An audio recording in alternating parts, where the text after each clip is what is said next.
આજે આપણે એવી બે યોજના વિશે જાણવાના છીએ કે જે તમારા ઘરે દીકરીનો જન્મ થયો હશે તો યોજના તમને બહુ લાભદાયી થવાની છે. ગુજરાત સરકારની છે વહાલી દીકરી યોજના અને કેન્દ્ર સરકારની સુકન્યા સમૃદ્ધિ યોજના. આ બંને યોજનાનો લાભ કેવી રીતે મેળવવો, લાભ મેળવવા માટે કયા કયા ડોક્યુમેન્ટની જરૂર પડશે, બીજી બધી વિગતવાર આપણે માહિતી આ વિડીયોની અંદર મેળવવાના છે. તો ચેનલની અંદર તમે પહેલી વાર આવ્યા છો તો ચેનલને સબસ્ક્રાઈબ કરી લો. પહેલાં આપણે જાણી લઈએ ગુજરાત સરકારની જે વહાલી દીકરી યોજના છે એના વિશે. યોજનાનો મુખ્ય ઉદ્દેશ એ છે કે દીકરીઓને શિક્ષિત કરવાનો, બાળ લગ્ન અટકાવવાના અને સ્ત્રી સશક્તિકરણ કરવાનો મુખ્ય ઉદ્દેશ સરકારનો રહેલો છે. હવે આ યોજનાની અંદર કેવી રીતના લાભ મળવાનો છે? ટોટલ વહાલી દીકરી જે યોજના છે એમાં ₹1,10,000ની સહાય મળવાની છે. સહાયના 3 હપ્તામાં મળવાની છે. કેવી રીતે મળવાની છે કે તમારા ઘરે જો દીકરીનો જન્મ થાય છે તો દીકરીના જન્મ થયાના 6 મહિનાની અંદર તમારે આ ફોર્મ ભરવાનું રહેશે. ફોર્મ ભરાઈ ગયા પછી જે એ પહેલી ધોરણમાં આવશે એ દીકરી તો 4,000 તમારા ખાતામાં ક્રેડિટ થશે. પછી એ દીકરી છે 9મા ધોરણમાં આવશે ત્યારે 6,000 ક્રેડિટ થશે. પછી દીકરીના 18 વર્ષ થઈ જશે ત્યારે ₹1,00,000 તમારા ખાતાની અંદર ટ્રાન્સફર કરવામાં આવશે. એટલે ટોટલ ₹1,10,000ની સહાય વહાલી દીકરી યોજનાની અંદર મળવાપાત્ર થતી હોય છે. હવે યોજના લેવા માટેની પાત્રતા શું છે એ જોઈ લઈએ. તો પહેલાં તો જે અરજદાર છે એ ગુજરાતના હોવા જોઈએ. અરજદારની જે આવક મર્યાદા છે એ 0થી લઈને 2 લાખ સુધીની હોવી જોઈએ. 2 લાખ કરતાં વધુ આવક મર્યાદા ચાલશે નહીં. આ યોજના પરિવારની પ્રથમ 2 દીકરીઓ સુધી મળવાપાત્ર થાય છે અને યોજના છે 2 ઓગસ્ટ 2019થી લોન્ચ થઈ છે એટલે એના પછીના ઉમેદવારોને આ યોજનાનો લાભ મળશે. નેક્સ્ટ જોઈ લઈએ અરજીની પ્રક્રિયા કેવી રીતની છે. અરજી તમારે ક્યાં કરવાની છે અને કેવી રીતે કરવાની છે.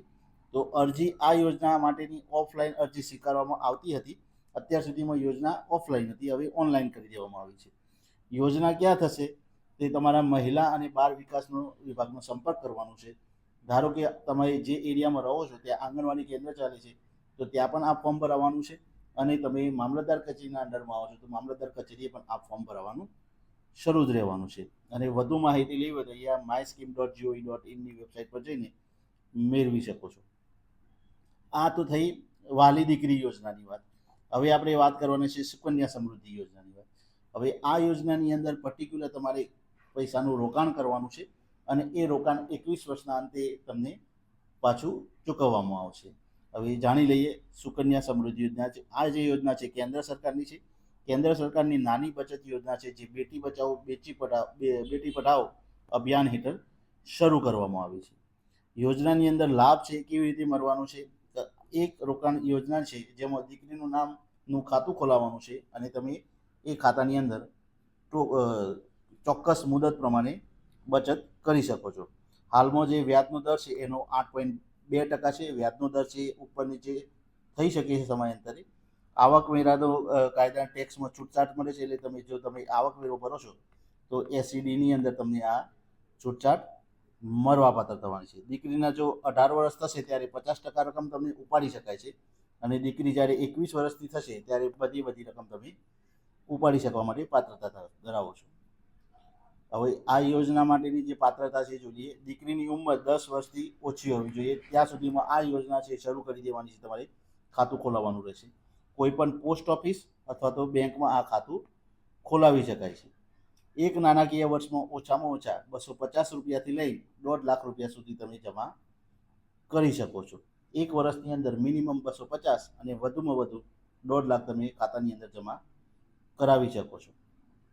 નેક્સ્ટ જોઈ લઈએ અરજીની પ્રક્રિયા કેવી રીતે છે. તો તમારે નજીકની જે પોસ્ટ ઓફિસ હશે અને નજીકની કોઈ બી ખાનગી બેંક હશે તમે ત્યાં આ સુકન્યા સમૃદ્ધિ યોજનાનું ખાતું ખોલાવી શકો છો. તમે ત્યાં જશો એટલે તમને એક ફોર્મ આપવામાં આવશે. ફોર્મ ફિલઅપ કરીને ત્યાં દેવાનું રહેશે. હવે એક સુકન્યા સમૃદ્ધિ યોજનાનું કેલ્ક્યુલેશન છે એ હું તમને કરીને બતાવું છું. જો તમારી દીકરીની ઉંમર 10 વર્ષ છે ત્યારે તમે ખાતું ખોલાવી દીધું છે. ઇન્વેસ્ટનું જે વર્ષ છે 2025 રાખીએ છીએ આપણે.